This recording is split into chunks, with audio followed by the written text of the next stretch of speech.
a lot of people, whenever they find out that the New Testament is false, they immediately throw out the Old Testament also. We're going to discuss that tonight. So sit tight. It's sure to be very intriguing, and you're probably going to be able to hear a lot of information that you will be able to use to help somebody else out in this particular situation. So we'll see you in a few minutes.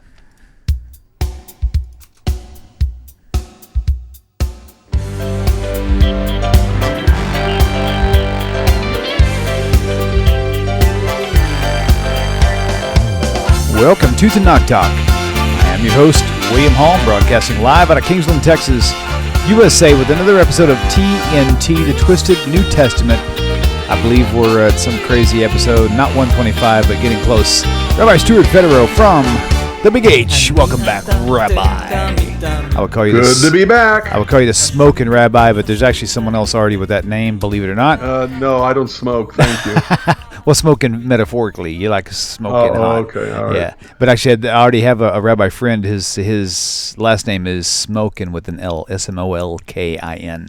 Smoking. Smolkin, yeah. He's the Smolkin I rabbi. got you. Yeah. So that's cool. Smoking. Right.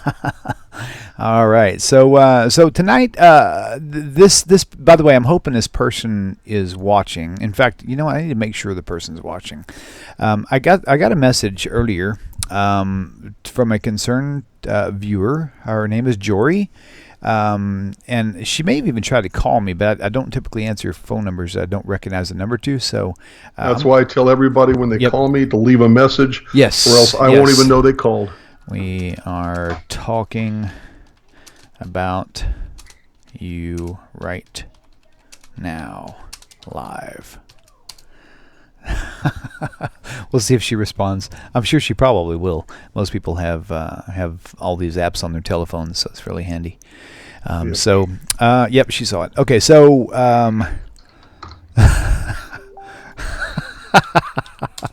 What's so funny? Okay, because she just said, "Oh Lord," I'm gonna say, "Oh Lord, won't you buy me a Mercedes Benz? Oh. My friends all drive Porsches, and I must make amends." Oh Lord.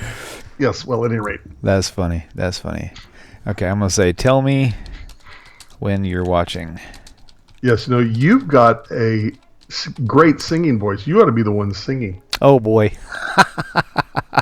Hey, it's a lot of fun. I've had this, people ask me, "Well, you're so talented and gifted." I'm like, really, I'm not, because if I was really gifted and talented, I could actually create music, but I can't. I ain't got the slightest clue on how to create like any kind of sounds. I've got these songs, the lyrics I've written with no music to go with them, and I wish I had somebody who, I might be able to think of a melody to go with it, but I don't know how to write music, but I do know friends who do. So if you and I came up with a melody for the song, I know people who can actually put that melody into actual musical chords. So that'd be kind of fun. But not even to write it, but just to be able to create it. In other words, right. Plenty of people get their songs written, but have to have somebody else write the music on musical notation. So okay, I am going to make sure I am here and nice. Oh, paste. Okay, so let's see. What in the world? Why does it do that? YouTube is so squirrely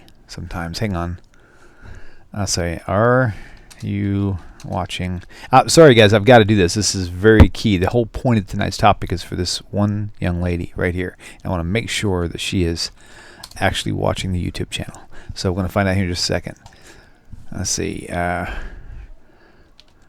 Forget. See, I think there's a whole bunch of questions that really, it's not just choosing atheism. Okay, it's right. What are you giving up along with giving up Christianity? It's not just, giving up a church or church beliefs or belief in the New Testament, but it's giving up belief in the Hebrew Scriptures. There's a lot more that goes into it than just simply saying, "Well, now I'm an atheist." What else are you denying the validity of? Right. So, true. Okay, so I'm just going to assume she's watching. She might be. I think she said she is. So Jory Schlavert, if you're watching, and I hope you are, our topic for tonight is for you. So if you've got time to tune in, great. If not, message me later, and I'll actually send you a link to the video when we are completed discussing it. Okay. So anyway, so this whole, like I said, the whole point of this entire show is because of her, and it's interesting because okay, awesome. I'm sitting here messaging her, but she's watching me, so I don't have to message her. She knows what I'm thinking because I'm speaking this stuff. Okay, so putting that chat box aside. And so just to give you an example, there's a really popular author out there that I totally love. Okay, and most people in this train ride that me and so many are on know this person because he's a very, very famous author. His name is Bart Ehrman. And he was a professor. He taught Christianity for many, many years. Now he's a professor at a college, and now he's teaching why the New Testament does not work. But I think the problem with him was he did what so many people do. I won't say so many, handfuls of people do, is he once he found out the New Testament was really not what it was all cracked up to be, he threw the entire Bible away. And that's kind of where we're headed tonight. Why do some people just simply, if they find out the fallacies of the New Testament, completely ditch the Old Testament altogether, either become agnostic or atheist or whatever? Why not actually choose the original version of the Bible? I won't even call it the Bible. I can't do that because there's two separate things. The Hebrew Bible, Judaism. Well, why not go there? Why immediately throw the baby out with the bathwater? Let's check it out first. Check the entire thing out to see. When you get a flat tire in your car, you don't throw your car away, right? You change the tire and you keep moving. William. Yes. A lot of times, and I mean an awful lot of times, I'm talking a high percentage of people, okay, when they leave Christianity, it seems to me at least that the only thing they take with them is the misinformation, mistranslation, misdirection, misunderstanding that they had of Hebrew scriptures and of Judaism. Yeah, true. That they learned from the Christianity that they left behind them. Right. In other words, the attitude they have that they learned from Christianity, that the only purpose of the Hebrew scriptures is to point to Jesus, but if you give up Jesus, then what's the use of the Hebrew scriptures? Right. Okay, or if the image of the Jews, which it is a very negative one portrayed by the New Testament. My gosh. And they've learned that negative view. You know what? I cannot believe I even overlooked that. Oh my God, that is so right. You're so right about that. That's why we need to keep the text of the Bible up tonight. Holy cow. Ubiquitous is the fancy term. It's everywhere. Everywhere you look. Yep. And people will say something, even as atheists, about the Hebrew scriptures or about Judaism that comes straight out of Christian theology. Certainly. And when I'll say, where did you learn that from? Okay, they'll act as if it's fact. Right. Like, well, of course this is true. And funny thing about it is they won't let you contradict the misinformation they learned from Christianity that they left behind about the Hebrew scriptures and about Judaism. Mm-hmm. They won't let you correct them because it's like the only reason why the Hebrew scriptures exist is for the predecessor to the New Testament, but they gave up one, so the other becomes irrelevant. I had a talk with my neighbor this morning, actually, before I went to work. He came over and we were talking about a lot of different stuff. And one of the things that we discussed was the New Testament idea and how what you and I are discussing now is so relevant to his view. They've been our neighbors now for about 5 years, and I've been slowly just, whenever the opportunity presented itself, I would just mention a few little seeds here and there, and so he brought up a conversation today, and we went like an hour discussing the fallacies of the New Testament and stuff, and we even discussed this very topic today about how people will go overboard with it and just ditch it altogether. But the point is, even with him and so many others, even with me, I did exactly what you're saying, and that is I carried all the baggage with me as I left Christianity. I kept all their knowledge in my inventory, and I used that when I was processing information for Judaism, and that's where I went wrong. That's what probably why I struggled so hard.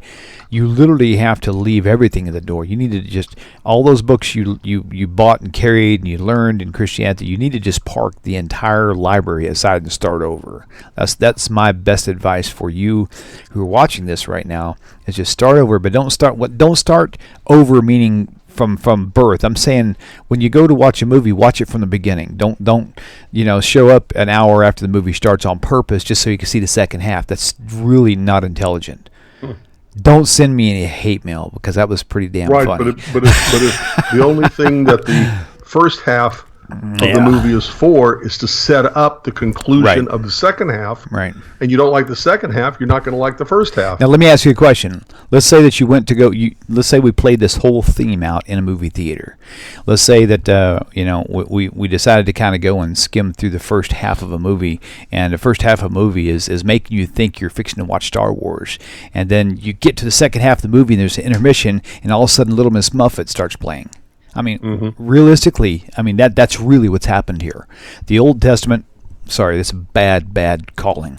The Hebrew Scriptures, a.k.a. Old Testament, tells you what to look for in the New Testament. Well, no, in the new covenant, it does. Jeremiah tells you then when I made a new covenant with the house of Israel and with the house of Judah, right? Well, the New Testament plagiarizes whatever it wants to. Well, now you get there and you find out it's not the same. But people don't know how to cross-reference this. They don't know to cross-reference this. They think to trust everything that they've learned. So we deal with this on a weekly basis. It's not like we've talked about this once. We talk about this concept every single week on the show. So now we're sitting here and we're trying to figure out how to encourage people, how to guide people into unpacking. I mean, it's like you put on this backpack to go camping, but then you realize you got to go to the grocery store because you forgot something. Well, you don't wear your backpack and all your hiking gear in there. Unpack, go get what you need, and then reassess the situation, right? So that's kind of what we're going to do tonight. We're going to help you unpack and to help you see things from the perspective without jumping ship altogether. So that's our goal. All right. Here's how I would like to start out, okay? Okay, go for it. Rabbinic Judaism began going back when Cyrus of Persia allowed the Jews to return to the Promised Land. I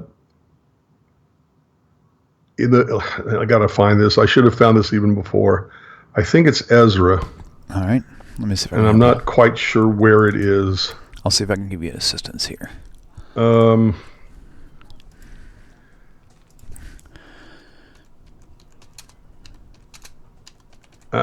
Let's see. We'll see how good you are. Ezra on the Cyrus. That sounds like a drug. Okay, Ezra 1:1 in the first year of Cyrus. Yep, 1:1. There you go. Ezra 1:1 in the first year of Cyrus, king of Persia, to fulfill the word of the Lord. Is that the area you're thinking of? It's the area, but I'm not sure. It could be Ezra. It could be Nehemiah. What's the context? And here's the context is this, and it's very important to understand. Okay. Cyrus of Persia allows the Jews to return to the Promised Land. Oh yeah. Most Jews did not go back to the Promised Land. They stayed in exile, just like we're not in Israel. We're here in the U.S. Okay, by the time they were allowed to go back by Cyrus, they had established themselves and developed a pretty good life in the exile. Okay, so Ezra and Nehemiah go back with a good quantity of people, but not even close to... Let's try 416. Okay, whatever it is. And then it says, at one point, and this is why I'm not sure if it's Ezra or Nehemiah, that they read from the law and interpreted it and explained it to the people. In other words, the text alone wasn't enough because Ezra and Nehemiah had to explain it. Right. That's a good point. I forgot about that. Very good. According to Jewish tradition, where the commentaries, the idea of commentaries, the idea of written law, of tradition, of the fact that there was a second revelation at Mount Sinai called the oral tradition by God to Moses. That it all goes back to this line, and I can't remember where it is. And so who explained it to them? Who had to explain it to them? I believe it was Ezra reading from the, it could have been Nehemiah. Okay, but they had gone back to the promised land. Okay. And then Ezra and Nehemiah, one or the other or both, read from the Torah and explained it. Okay, cool. Let's see. Okay. Yep. All right, let me see if I can find this thing here too. All right, keep talking. Tell me more. All right. Well, that's pretty much it. Okay. When they finally hear the words of God, okay, they start weeping and wailing. And Ezra or Nehemiah or both say to them, "Why are you weeping? This is a joyful thing. This is a great thing. Feast and be merry and be happy." Okay. And they were crying because they realized they hadn't been doing it. Right. Okay. Let me just keep going here. Hang on. Why the heck is this thing not working right? Sorry, I'm trying to help you out, but I can't. This thing's not really functioning. It doesn't matter, but you understand what I'm saying. Yes, sir. Yeah, okay. In other words, there had to have been someone who explained it to them, not just from reading the text only. It had to have. The point is, here's my point, William. It is not clear in and of itself. If it was clear in and of itself, it wouldn't have to be explained. Right. Okay, going all the way back to Ezra and Nehemiah, reading the Torah to the people of Israel, it needed to be explained. Right. Okay, this would be 300. Look, I'm not good at math. Before what is called the Rabbinic period. Okay, do me a favor before we get too far into this without explaining anything. Tell me what this has to do with our topic for tonight, specifically. Well, they're not just throwing out the Tanakh. Okay. When they leave Christianity and rejecting Christianity. Clarification, the Tanakh is the entire quote-unquote Old Testament as Christians call it. Okay, continue. But the Hebrew and without the Christian influence and whatever. Okay. Right. And they'll especially say, well, if we don't believe in what the leaders of Christianity told us, why should we believe what the leaders of Judaism, which is the rabbis, which is Rabbinic Judaism, which is Talmudic Judaism, which is Rabbinic and Pharisaic Judaism, why should we believe that? We throw all of it out. All I need is just me and my Bible. Right. Me and my Tanakh, me and my Hebrew scriptures. But here's the problem. Most people who throw out the New Testament, when they throw out the Old Testament, they don't even want to keep the Old Testament. So what I want to go into tonight is the question that was proposed to me was why was it that I and so many others choose Judaism rather than atheism? And here's my point. Okay. You cannot look at the Hebrew scriptures and say everything I need is in the pages of Torah. Everything I need is in the pages of Tanakh. Somewhere along the line, you have to make decisions about how you're going to respond to the verses that are directive. Okay? Real simple and easy. Go to Deuteronomy 6. You know where I'm heading. Okay, yep. Okay. Okay. And the whole world should be familiar with this. Yeah. Jew or Gentile, Jew or non-Jew. Hear, O the Lord our God, the Lord is one, and thou shalt love the Lord thy God with all thy might. Okay. And with all thy soul, yeah. Right. And these words which I command you this day shall be in your heart. You shall teach them diligently to your children. You shall talk of them when you sit in your house, when you walk by the way, when you lie down, when you rise up.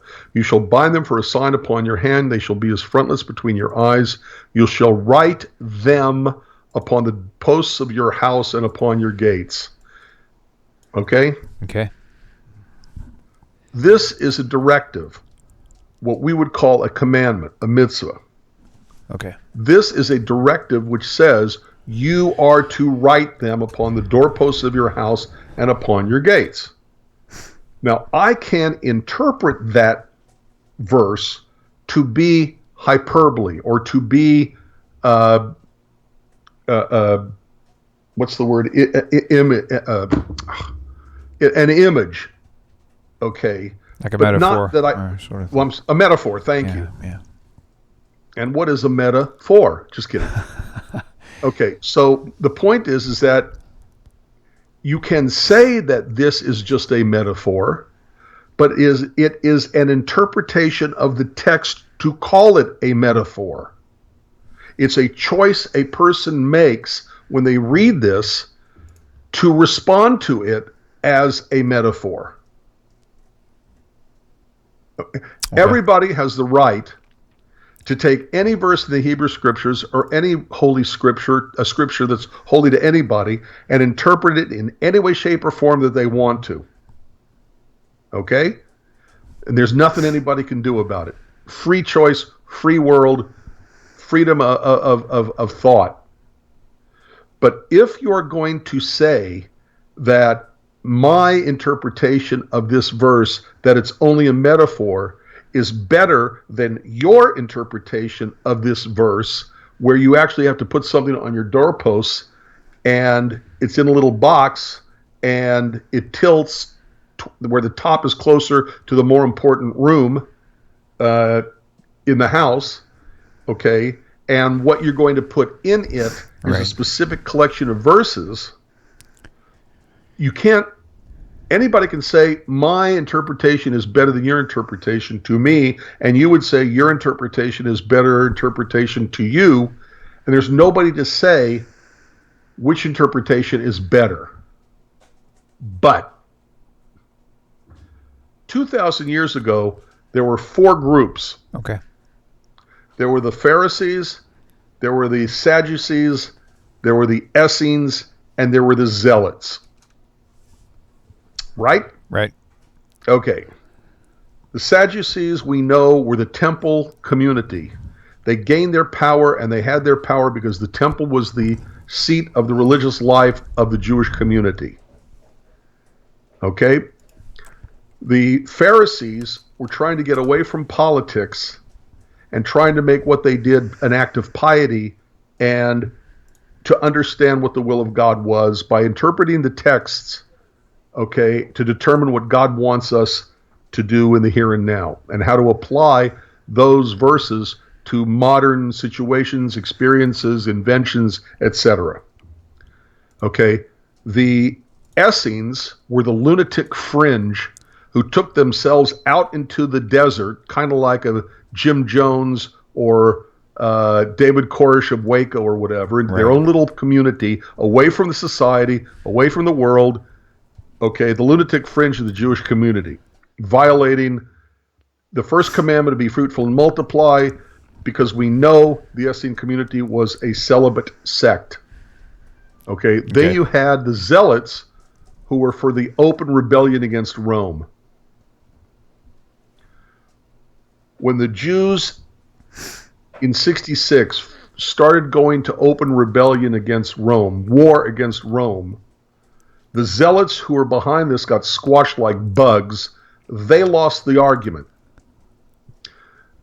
A result of the war against Rome is that Rome destroyed the temple. The Sadducees, whose power was seated in the temple, lost the argument.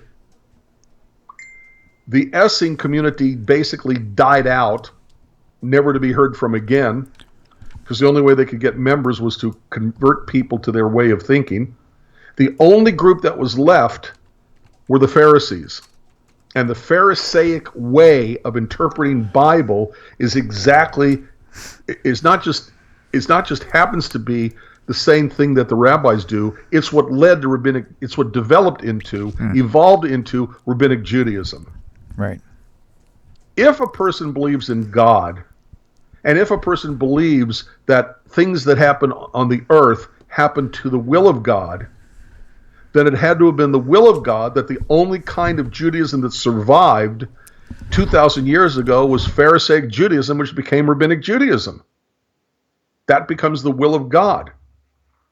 So you can say everybody's free to interpret the Torah any way they want to. Everybody's free to, call a verse a metaphor, or say, oh no, it means that we should do something responding to this in real life, like put something on our doorpost. Okay, but don't say that what you are creating is anything but, let's pretend you were one of the people doing it, William Hall. Call it Hallism, but don't call it Judaism. Call it Hallism, but don't call it Torah Judaism. Call it Hallism because it's your specific interpretation of it that gives rise to what a person or how a person is specifically responding to every one of the verses in the Tanakh, and especially in the Torah. People have a choice. Here's the Torah. What are you going to do with it? Right. And you can say, I'm going to treat it all as metaphor. And you're free to do that. But that's not Judaism, and that is obviously not the kind of Judaism that God wanted, because otherwise the Pharisees, instead of the Sadducees, let's say, who did not believe in the rabbinic interpretation, who were much more literalists and who kept only the Torah, would have won the toss-up, won the coin toss. But instead, the Pharisees won the toss-up, which means God was saying that the kind of Judaism that God wanted to survive was Rabbinic Judaism, because that's what developed into Rabbinic Judaism. Okay. So a person who gets disaffected with Christianity, if they still have any kind of faith in what the Bible says, what the Tanakh says, what the Torah says, if they have any kind of respect for its divine source, they can do anything with that. But if they want to be true to what God created, namely Rabbinic Judaism that developed from the Pharisaic Judaism, which is the only kind of Judaism that survived from back then they have to join the Jewish people. They have to become Jews. They have to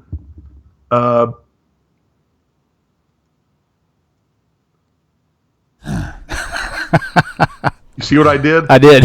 I'm looking at you in the camera, so I moved it here, and now it looks like I'm not quite, but almost looking at the... I can help you with that. Hang on just a second. I can take my camera. No, don't do anything. It's fine. Okay. All right. Okay. So I'm talking to you now. Okay. Are you talking to me? Are you talking to me here, kid? Yeah, don't be a tough guy, Right. But do you understand what I was saying, though, yes. William? Because you got to take a verse like, you shall write them upon the doorposts of your house and upon your gates. Okay, right. You have to respond to it. It's directive. Right.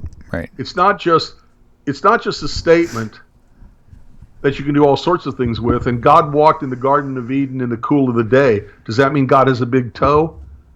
Okay, an ankle, a knee. Mm-hmm. Right. Okay, this is a statement by God. Okay, which says you got to do something. I can say, well, it's metaphor. Okay, you should think about God all the time. Right. But that alone is in fact an interpretation of the text that it is only a metaphor, or you can take it literally, and then you have to define what the word them means. Write them. What's them? Mm-hmm. And as soon as you do that, you've got interpretation. Okay, so let me just do an interject. This could be turning the direction of our conversation. Maybe not, but it might. Even if it does. Okay, so between you and me. So you've got these people who have. Somebody mentioned something earlier on the chat, which I thought was very insightful. Christians they like using the Old Testament, but only just enough to use it for the benefit of trying to prove Jesus as their Messiah. After that, they don't want or care for it at all. Right. So for the person who didn't really care for the Old Testament to begin with, but were focused only on the New Testament, they're the ones who typically are going to throw out the Old Testament as well.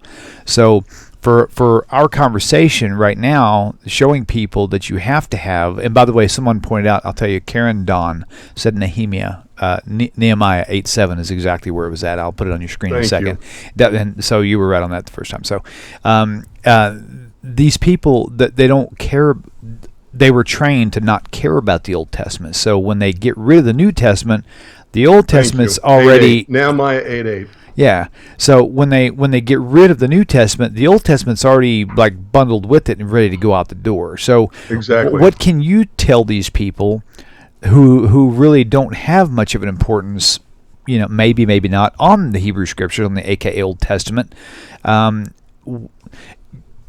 They're probably wanting something scientific, for example. I mean, John and my neighbor across the street, I said, something I actually learned in Christianity, which is really cool. They said the probability of God not existing it would be more probable that a tornado could hit a junkyard and produce a 747 jet fully fueled, ready for flight. And so that still stands. So the idea of our creation, right, happening by chance or happening by just some scientific big bang where we can throw God out the window, it just from a scientific perspective even, it doesn't make any sense to say that, right? And so going from that angle, what kind of insight could you share? Like, for example, in the Bible, it talks about dinosaurs. It talks about giants. I mean, there's so many things. It talks about the depths of the sea long before scientists ever even figured that out, right? So for me, it's like a no-brainer. Is there something that you can pull in here that will help the person, the skeptic, who is still skeptical of the Hebrew Scriptures?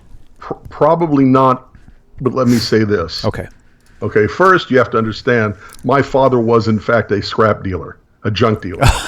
So he had a junkyard. That's awesome. So the idea of a tornado hitting it and assembling from the tornado a 747 fully fueled is pretty funny. That's awesome.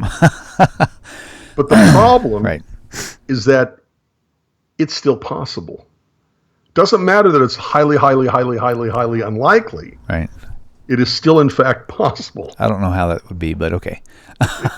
If it's 1 in 456 trillion, billion, zillion, million, badillion, it's still 1 in whatever I just said. You gotta let me say this. Oh my gosh! And I can't even tell you what movie it was on, but it was a long, long time ago. And I think it was actually Sean William Scott who said it. But anyway, you're putting the milk in front of you. Why? He was not on purpose. That's because I don't want you to see me. No, I'm just kidding. So. He won't see me. He was flirting. You won't see me. Time after time, you refuse to. Okay, sorry. Go ahead. So he was in this movie. I don't even know what it was. It was years ago, but I remember he was hitting on this girl, and then she got really aggravated with him, and she says, "That's it. Stop. That's enough." She goes, "There is no chance that I would ever go out with you at all." He goes, "Not one single chance." He goes, "Like 1 in a million." He goes, "So there's a chance." Yes. So that's what you're saying. So even if it was 1 in a quadrillion chance, right? It is still in all of the randomness of the universe. There is still the possibility that a tornado will hit a scrapyard and create a 747 fully fueled and ready for takeoff. Oh my gosh, that's funny. Was that off Dumb and Dumber? That was not off Dumb and Dumber. Oh yes, it was. Oh my gosh, that was Jim Carrey. Yeah, EVW. You're right. I think it was. Oh my gosh, that's right. I got my actors all screwed up. So. All right. Whoever thought we would go this direction, right?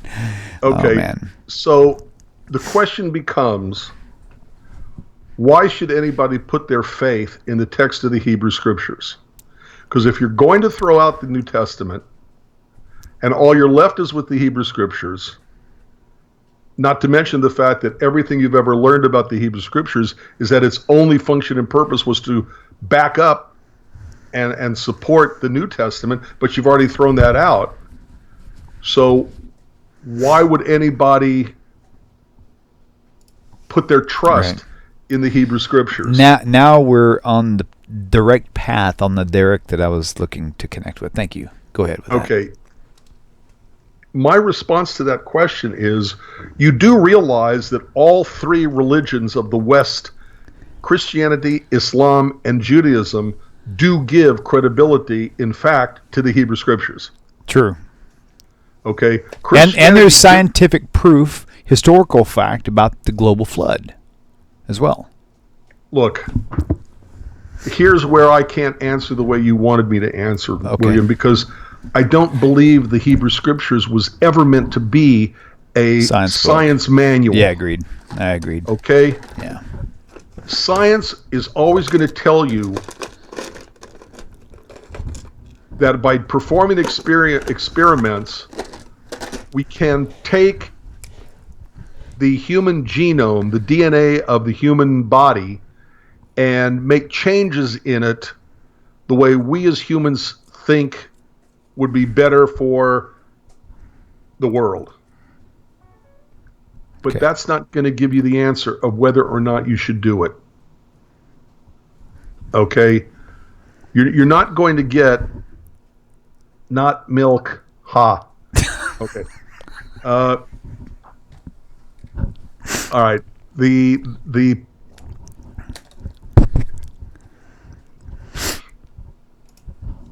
let me see how I can word this properly. Did I derail you? Sorry about that. You didn't derail me. Okay. Okay. Although I am easily derailed.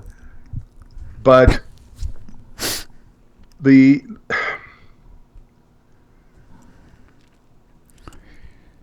you can take science, and you can always use science to explain something in the Hebrew Scriptures.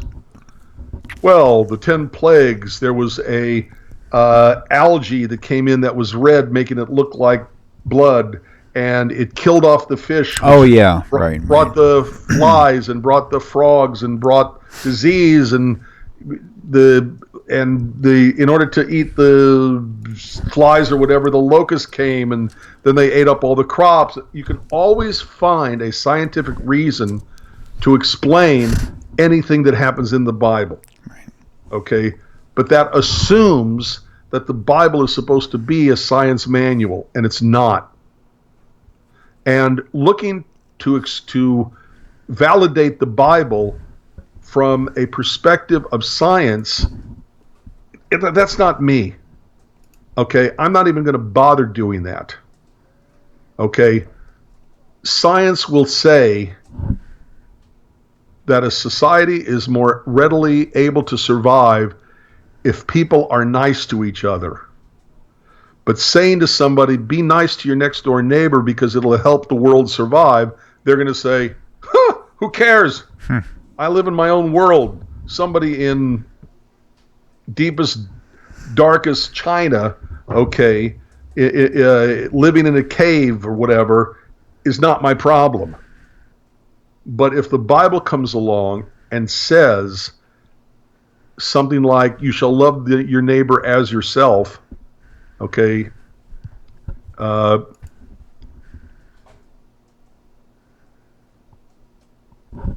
then people are more apt to do it if they believe that there is a moral, ethical, divinely created moral and ethic behind it. Right. Okay. It is not... Science can explain anything. Okay, there's an old, not joke, I guess, I don't know what to call it, but an old story where God himself cannot prove God's existence because God is only in the spiritual world, but God proving himself to exist would have to be a proof in the material world, in the physical world. And in the physical world, everything has to follow the laws of physics.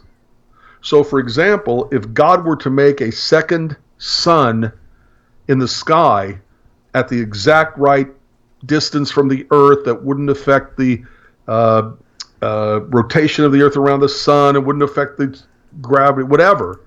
The point is that in order to do that, start over. If it were to have been done, science would be able to come along and explain it in a way that doesn't include God.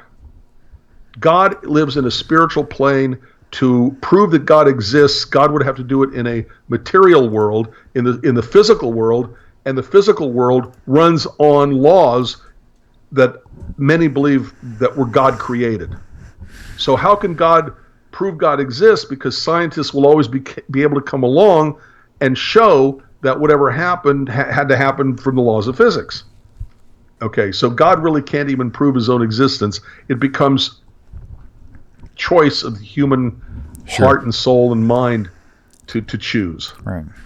But if Islam says that the Hebrew Scriptures is correct, they just messed up a couple of things. It was actually Ishmael and not Isaac or whatever. Okay, but by and large, they will talk about the Quran actually calls the Psalms of David divinely inspired, from God. The Christian community will say that the Bible is also from God. It's just that we Jews don't understand it. We have a veil that covers our minds. Right. Okay. But they all say that the Bible is correct. The Bible has some form, percentage, or whatever of divine inspiration. So, look, I cannot say to somebody, here's a scientific reason to believe in the Hebrew Scriptures. And yes, there are going to be science. Let's start over. Yes, there's going to be a rather amazing amount of facts of the Bible that get shown to be accurate by things like archaeology. But even that isn't going to convince someone that the Bible is true and accurate. What convinces me the Bible is true and accurate is that the Bible doesn't say, go kill the innocent, go murder. Okay, the ethics and morals expressed through the Hebrew Scriptures, okay, seem to me to be valid in my own limited experience and ability to comprehend the will of the divine. Right. Okay, so I am making a choice to believe in the Torah as God-given. Right. Okay, and let me explain something also. Why do I can't speak for anybody else. Why do I think that the Torah is God-given?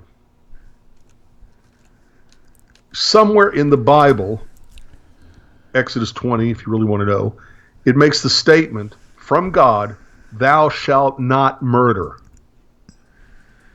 If I don't believe that God wrote that, the only alternative explanation I can come up with is that a human wrote, thou shalt not murder. And if it's only a human who says thou shalt not murder, there is nothing wrong with another human being also creating a book which says thou shalt murder. Sure. And if you come along and you read both books, you can say you like one better than the other, but that again becomes your human opinion, just like it was the opinion of a human who wrote thou shalt not murder, and just like it was a human opinion that somebody wrote thou shalt murder. It all goes back to human opinion. Let me throw some things out there, because this comes out to it's still human opinion based on how you want to view it. But to me, it's very scientifically connecting, and for me, in my mind, I've resolved that this is more proof that that the God of the Old Testament, more properly known as the Hebrew Scriptures, is in fact real, and that the Old Testament, the Tanakh, is actually accurate. Deuteronomy 4:6. I should put that on the screen just so you can see it there. Put it back up. Yeah. There we go. This is it 4:5? 4:5. Behold, I have taught you statutes and judgments, even as the Lord my God commanded me, that you should do in the land whether you shall possess it. Keep therefore and do them, for this is your wisdom and your understanding in the sight of the nations. What's really funny is that you keep on going, it's all amazing right here. But the thing that I think about things sometimes, like the dietary laws. I mean, it's scientifically proven that, and of course there'll be people up there saying you don't know what you're talking about. Trichinosis is one of the diseases you can get from. Let me finish. Go ahead. That you can get from eating undercooked chicken or pork. I'm specifying more pork than anything else, because that's usually where most of the cases would tend to come up. And a lot of people don't don't even realize, but they've actually got trichinosis. You have these people with severe migraine headaches. That's a side effect of trichinosis. Not saying they have them, but that's a very similar situation where God has laid out these statutes. Don't do this, don't do this, and you find out later, that there's scientific benefits to not doing these things, even though he didn't come right out and say it. So for me, it still proves to me. But yep. But William, my point is this.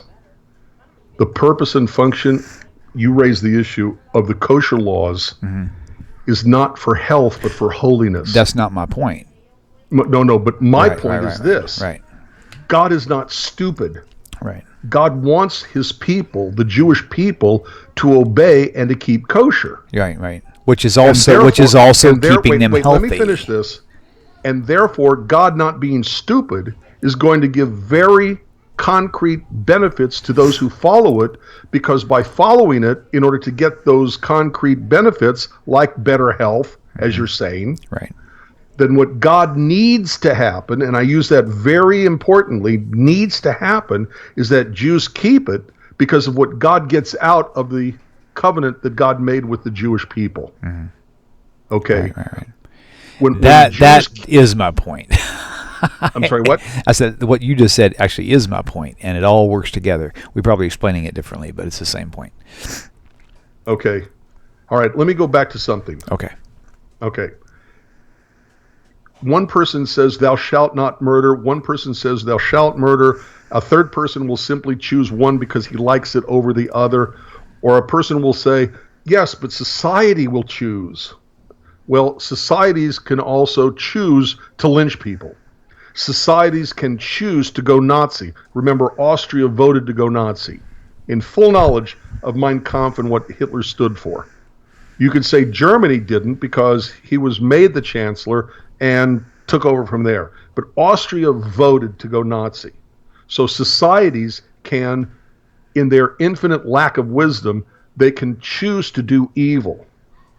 Okay? An individual can change their attitude from thou shalt not murder to thou shalt murder on a whim. Okay? Individuals and societies can choose to create hospitals, or they can take their money and choose to make gas chambers. But if you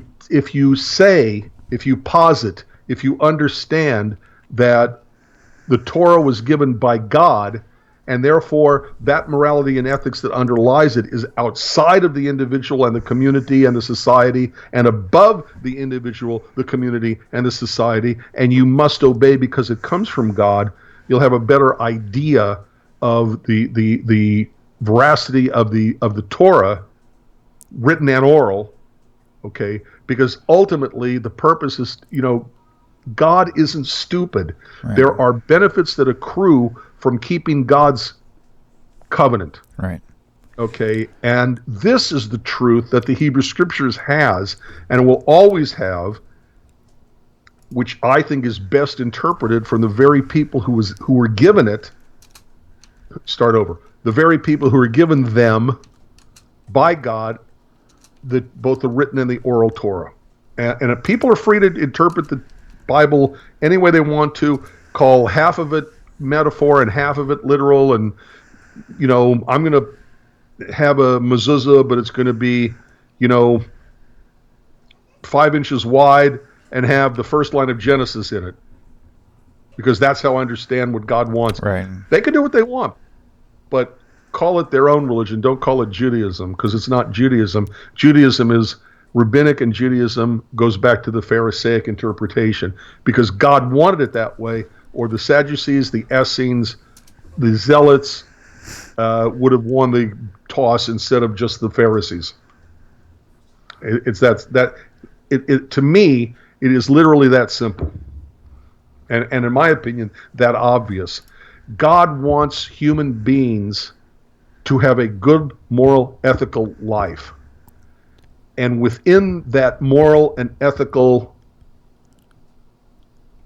limitation, for lack of a better term, within that framework of morality and ethics, we're pretty free to do anything we really want to do. Right. To add to my comment earlier about the kosher laws, Yes. back about 10 or 15 years ago, I was kind of curious about it, and I actually did a web search, and it was basically saying what people group lived the longest, what religious people group, and it actually said, I expected it to say the Jewish people, but actually it wasn't the case. It was actually the Seventh-day Adventist. Well, guess what's interesting about the Seventh-day Adventist? They're vegetarian, right? Not all Jews follow the kosher laws, but all Seventh-day Adventists do follow, for the most part, very strictly the whole, being a vegetarian. So at the end of the day, I didn't know that. Yeah, it's really crazy. So and so it literally said that Seventh-day Adventists lived to be the longest, live the longest lifespan. So if you look at that, I mean, in the dietary laws, I don't see anybody eating poison ivy. I don't even care who you are. So if you're a vegetarian, you're pretty much eating kosher, kind of like the story with Daniel, right? Well, actually, the most famous rabbis of Jewish history have also been vegetarians. Oh wow, no kidding. And vegetarianism is JewishVegetarianism.com or Jewish Vegetarian How about or that? Vegetarian Jews. It's something like that, and it'll give you the whole history and by name. The which rabbis were vegetarians, and there's a statement that the highest form of keeping kosher is vegetarianism, Right. because in the Garden of Eden up until the days of Noah, the world was in fact vegetarian. And look at the story with Daniel as well, right? Well, remember the diet it they doesn't chose? necessarily say that he was a vegetarian. No, it doesn't say he was at all, but it just simply shows you that he chose in front of the king, Darius or whatever, that he said, just let me have our vegetables and water or whatever it was. And that's how, and him and his three compadres came out more healthy and more vibrant than the others. So he basically chose a dietarian or a vegetarian diet during the time of their, am I getting my stories mixed up with Shadrach, Meshach, and Abednego, I think? No, that's right. Right. And so there's a lot of commonalities there. So for me, it's just another, check mark on the side of God for his proof of, who he is and what the Torah stands for in the Tanakh. So. All right. So why would you instantly choose atheism after finding out the New Testament is false? Okay. Let me speak to that. Okay. Please do. Okay. Yeah. Exactly as you have it stated. Okay. All right. I've had the unfortunate task to do, I don't know if I'd say a lot, but for me it's a lot because it's not a fun thing to do, and that's funerals. And it always strikes me that when there are funerals that are not tragic, a 105-year-old man who lived a very full life, who loved his family and friends, and whose family and friends loved him, okay? Even the tragic funerals too, because a person can choose how to respond to the negative experiences of life any way they want to choose to respond to them. Okay, but there are people who will choose to doubt God's existence when these things fall on them. Right. When crap happens. Okay.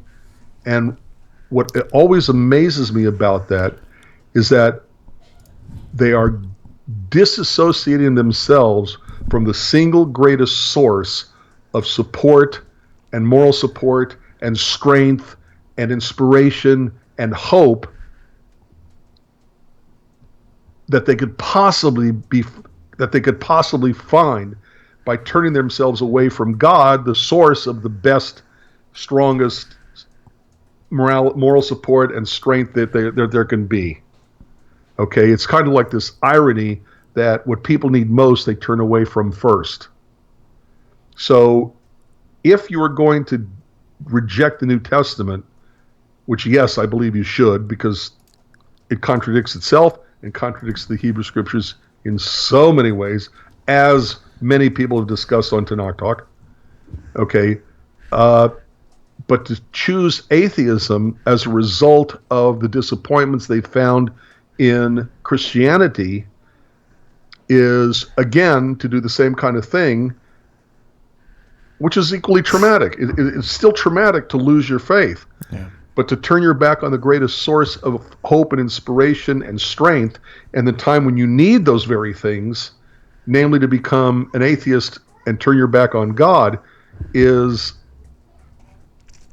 I don't know what to call it, a very self-defeating choice to be made. You know, I've always found it interesting, something about not great human nature, that we're so capable of doing that. You know, the crap happens, and then we reject God as a result, who could get us through the crap that's just happened. Right. So choosing atheism when rejecting Christianity, okay, I wish I could think of an analogy. You know? Well, I think the best analogy is the picture I put up, and that literally is just throwing the baby out with the bathwater. I mean, it's like picture. I didn't see a picture. Oh no, it's actually you'll see it in the YouTube clip. In the very like when the video is fully uploaded, there's a screenshot that I put up. But it's another idea would be, you I saw something one time that said, people do this, but it makes sense. It's like throwing out. No, I'll leave it at that. Remember I said earlier about you get a flat tire, so you think your whole car needs to be thrown away, buy a new one because there's something wrong with the flat tire, or dead battery. I had a bad case of gasoline put in my car, so cars are obviously a bad thing to have. Right. Yeah. So I mean, I think people get it. I think it's just there's a lot of people that are. I don't even want to say they're hurt. They may be, and that may be part of their core problem why they're trying to run from it. Because I mean, people who've been injured in relationships oftentimes will just completely throw out relationships altogether for like a long time until they kind of come to terms with being healed and feeling better about themselves. So it could be a lot of pain involved. For me, it wasn't. I never really experienced any anger. I've been very systematic in my transitioning. So it's like for me, there was like nothing to get upset about. Yeah. I could understand someone who wants to get away from dating scene and romance scene and everything else because they've been hurt badly. But I would argue that while they are getting away from dating and all that, they can take the time to work on themselves and turn themselves into the palatable type. Well, yeah. Right. The type of person that they are looking for is the type of person they should be. There's a whole, I hate to say this because we're talking about the opposite, but there's a whole scientific theory of dating, of romance. Okay, like attracts like. The idea that opposites attract is simply not true. That like attracts like, that there will be basics of personality and hopes and ethics and morality and things that, they've proven that if you take a person's picture and if they're one sex, create that picture the opposite sex, and they will far more often respond positively to themselves made up like the opposite sex. Right. Okay, because they're seeing themselves. They don't recognize it, they don't realize it, but they're still seeing themselves, and they will treat it more positively. Like attracts like. It's a cosmic law. Right. Okay, and you got to become the person you want most. So do me a favor, because we're kind of approaching our. That's too bad because I've seen some things on the. We need to talk about chat of YouTube that. Woo. Okay, so do me a favor, personal favor. Yeah. So for the person out there who has left Christianity and who sees no value in keeping the New Testament, what in summary, if you could, in a couple minutes or a couple paragraphs, what kind of reaffirming something comforting to them that would lead them to at least stop. Don't keep driving 90 miles an hour away from the Hebrew Scriptures. Stop. Take a look at this. You're pretty well saying it better than I can. Oh, okay. Well, William, because you've been there and I have not. That's true. Okay. The only thing, 90 miles an hour away from God is not going to put you in a position by the time you slow down and stop where your best source of help and is going to be. Yeah, that's a good point. Okay, it is traumatic, it is disheartening, it is sad, it is a loss. There is a certain amount of grief that must be expressed that will come out one way or the other because it is a loss. I'm going to tell you something hopeful. Okay, this is for the viewer out there. Most people who leave Christianity, they leave it rather quickly, but they don't keep that pace. So it's like once they leave, they're like, oh my God, I got to get out of here. Then they get out, but then they kind of slow down. Then they just kind of gently walk into a direction. I heard a story one time from a Chabad rabbi, I think he said, this guy, he was trying to paint a picture of a metaphor of this kid who was going through the forest on a horse, and he was just trotting. And it's like he kind of got off the path, and he was going the wrong way. Well, he kept trotting at the same pace for 2 or 3 days, and so the kid on the horse felt like it was just worthless. No sense in even trying back because it would take him that same amount of time to get back to God, and it doesn't work that way. The rabbi says, well, because I suppose if you came back to God at the same pace or slower, it could take longer. But if you were trotting, leaving God, you got off the derrick, off the path, but then you found out you were off the path and you wanted to get back to him, you took off in a mad dash, you would get there really quickly. So in this scenario that we're talking about now, with people who have left Christianity instantly, and then they kind of just took their path and they're casually walking, you're not far from Hashem. All you need to do is just turn and re-acknowledge Him and just pardon the expression, but haul ass, and just focus on God. And I'm telling you, man, I mean, you're going to see some drastic changes in your life. You're going to see a connection that you never had before, and you're going to get there quickly. It's not going to be like you think. It's not going to be like, you're 100 miles this way. It's going to take you that long to get back because it took you that long to get there. It's just not the same. So be encouraged, And I would add something to that. Please do. Well, it's coming from Stuart Federow, not William Hall. Okay. And that is, please, please, please consider full conversion to Judaism. Okay, because the people who are leaving Christianity have an energy and a sense of curiosity, of questioning, of doubt, of asking the right questions, which is something that Judaism always wants, okay, and still continues to need. The Jewish community needs their energy, okay, and on the other side of the same coin, Judaism itself is a wonderful religion that will help give your life and your existence meaning, like you wouldn't find in Christianity. And its attitudes towards life, death, birth, human nature, all the things that make up a religion, okay, I think are far more resulting in a positive life than anything at all that other religions can give you. And I want them to convert to Judaism and at least consider fully converting to Judaism and be open to the idea of conversion to Judaism and becoming Jews. Okay? Right.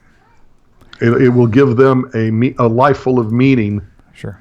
Like I don't think they've ever had before. Right. Judaism, if it is nothing else, it is a logical, rational, reasonable, doable faith. Okay. Totally. Unlike the New Testament's painting of it's look, impossible. William, I'm responding also to something. It's leading me to talk about something that Delane Davis wrote in the chat. Okay. He writes, and I agree partially, Christianity is readily accepted because it is of immediate advantage to the believer. He is, quote, saved, forgiven, accepted by God, which greatly builds up his ego, self-perceived worth. True. Woo. That's deep. It's deep, but it's wrong. Or let me put it this way. I kind of agree. I kind of agree with her. I disagree with it. I kind of agree with her because that was one thing that I noticed because, I mean, before I actually, in my pre-Christian mindset, I had my view of myself was horrible because I've done some really crazy crap, you know. But this doesn't build up your ego. Well, I think ego may not have been. Everything else is right on. This says you are still a piece of crap. Right. But God accepts you and forgives you and saves you. And you don't have to do anything for it. Cheap grace. Right. Okay, you're still a piece of crap. You're still a sinner. Right. Okay, but there's nothing that you can do to save yourself, nothing that you can do to obtain forgiveness, and God accepts you because he had his own son murdered. Here's a viewpoint you may have never heard before. One major theological teaching of Christianity is the whole definition, if you want to call it, as justified by faith, is just as if I had never done it to begin with, which means I'm not a piece of crap. I'm a new creation, not the old one forgiven, but I'm a new creation in Christ. Therefore, you have this idea of all that crap that you did that made you that piece of crap is no longer valid. And that's the entire message of Christianity, which makes her point valid in this sense. And what I am saying is that all of Christianity that I've spoken with agrees with you, except they know they're still a piece of crap without Jesus. So it doesn't change without Jesus. Right. It doesn't build up their ego, and it doesn't give them a self-perceived worth. Right. What it says is, in spite of the fact that you are a piece of crap, you are a sinner, and because you yourself are incapable of making yourself into a better person, I am going to murder my son, and his death will take away your sin. And what makes a person feel better, and why Delane is correct that it's readily accepted because it's immediate advantage, is because he didn't have to do anything but say, I believe. Right. Okay. Right. But it doesn't change the idea that the person is, a broken person, and it's a broken world, and the world is full of sin, and it's a horrible place to be. Mm-hmm. That's funny. My God looked around at creation and said it was good. Right, sure. Very true. Okay. To me, Judaism, which again, I'm hoping that the people who walk away from the New Testament Christianity at least consider converting to, gives a person a sense of hope and the idea that they make themselves into what they are. That we are born not inherently good, but not inherently evil or sinner either. Right. That it's our choices between good and evil that make us into a good person or a bad person. Okay? Famous quote by Maimonides, and I don't have it at my fingertips, but you can make yourself as good as a King David or as bad as a Jeroboam by your choices. Up to you. Right. You have the power to become a good person. You have the power, you have the power when you make a mistake, when you do something wrong by accident or by choice. You have the power to you have the power to bring about atonement and forgiveness for what you did. It's in your hand. You can do it. Yeah. That to me is more empowering and building up your ego and your self-perceived worth, because it's you who does it. Mm-hmm. Okay, don't take that test. Genesis. You can't take that exam. Okay, yeah. I know you'll flunk because you're an idiot, but I'll give you a pass. Okay, now go on. Yeah. Or a person who is told, yes, it's going to be a difficult exam. Yes, it's going to be hard to pass. But if you work on it, you'll get a good grade. And then you work on it, and then you get a good grade. Which of the two people are going to have the better sense of self-worth and have an ego that's been built up? Right. It's the person who worked for it and earned it. And Judaism says, unlike what the New Testament says, that you are quite capable of of doing. Okay, so to good. be fair, Delane was spot on all the way through it. But you too, you too were spot on in the fact that who would have more of an opportunity to be proud of themselves would be the one who actually overcomes it, not the one who had cheap grace. But the point being, exactly. I know that I was a Christian. I know for a fact that I had a very much of an ego after I got saved, because I felt like I never did anything wrong. I'm a perfect guy. It never happened. Yeah, but your point is very much very, very true, and so you're both right. I mean, it's that's my opinion. It is. No, I forgot what I was going to say. That's okay. Good, because I'm going to say something now. Okay. No, Neil, I don't know what you're going to say, but I'm going to beat you to it. No, you're not. Stop. I will turn your microphone down. In fact, I'm turning it down right now. You can't say a word. Now, go ahead and start yakking so people can see your lips moving. No, we can't hear nothing, dude. You are cut off, man. Okay, so here's what we're going to do right now. Okay, because people need to know about this if you don't have it already. See this book right here? Judaism and Christianity, A Contrast. This book is absolutely cool as it can be. You know, we talk all the time in the comparison with Rabbi Singer's book, this two thick volumes. This is like a little stick of dynamite, whereas Rabbi Singer's books are like a bottle of suicide pills in a way. I'm just kidding. So, but it's a very easy read. The text is great. It's got a great index and glossary, and it's very, very reachable. Go to his website, whatjewsbelieve.org. You can also download the app that he has, Jewish Mission Control. I think it's still available. In just a second, I'm going to turn the mic up and ask him specifically on it, so he'll be focused on my question. So, Rabbi, is Jewish Mission Control back up and running? It is still running on the Android platform, but not Apple. But I still haven't figured out the kid who is now an adult who made the iOS,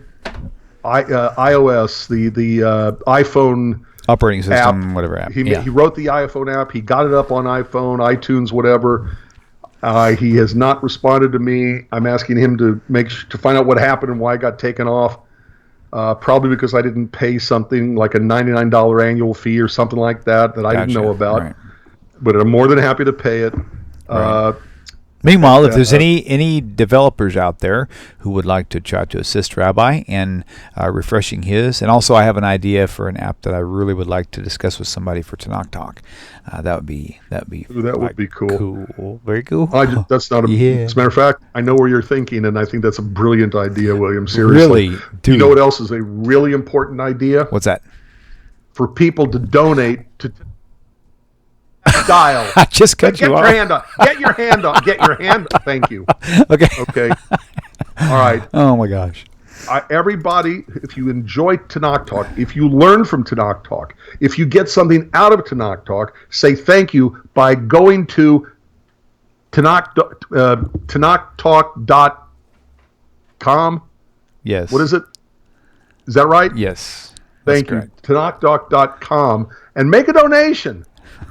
Okay, William is developing this phenomenal building in which he's going to have a real live, honest to goodness, but expensive studio. And the building itself ain't cheap. Right. So support him.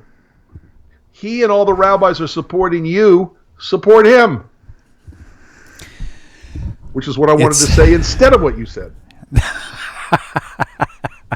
You're awesome. Hey, it's a great journey though. We're all in this together, man. You know, and for all you people out there, really, there's a lot of people out there who have really been helping Tanakh Talk along the way. And I just want to say, you know, I see all y'all's activity, and I really, really appreciate that. I mean, it means a lot. So one of these days, once it's all done, I mean, there's really cool plans, Rabbi, that's actually I've got set up. I mean, if God willing, 5-10 years from now, if Tanakh Talk ever goes full-time, I'll have 8 to 10 hours a day, every day, dedicated to this studio and to production and creating DVDs and whatever the case may be, and mail-outs, and, you know, just like a real business. It's going to be really cool. It's going to be a very, very wonderful resource for many, many people. So, and anyway. Eliyahu Lakes, there's a book you might enjoy. It's something like Mathematics is the Language of God, or maybe it's just called the language of God, or it's something like that. And it really, I think you'd really like it based on just something you wrote. Nice. All right. At any rate. Well, it has been fun. It has been thorough. And if you guys have any ideas for topics, be sure to send them to us. Give us a comment. Absolutely. Contact Rabbi Federow or contact me, whatever you want to do.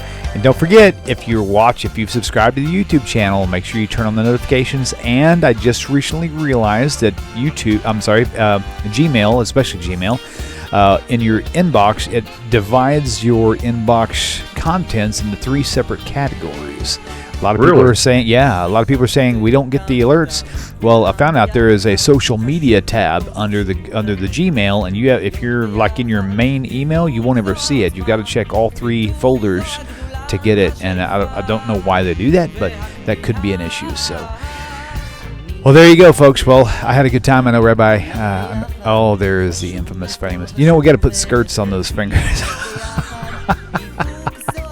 No, these are boy fingers would put pants. Oh, there you go. That works for me too. Right. All right. Good night, everybody. Good night, Rabbi. Love you guys. Shabbat Tov, and we'll see. Love you too. We'll see you guys on the other side. Take care. Shalom, shalom.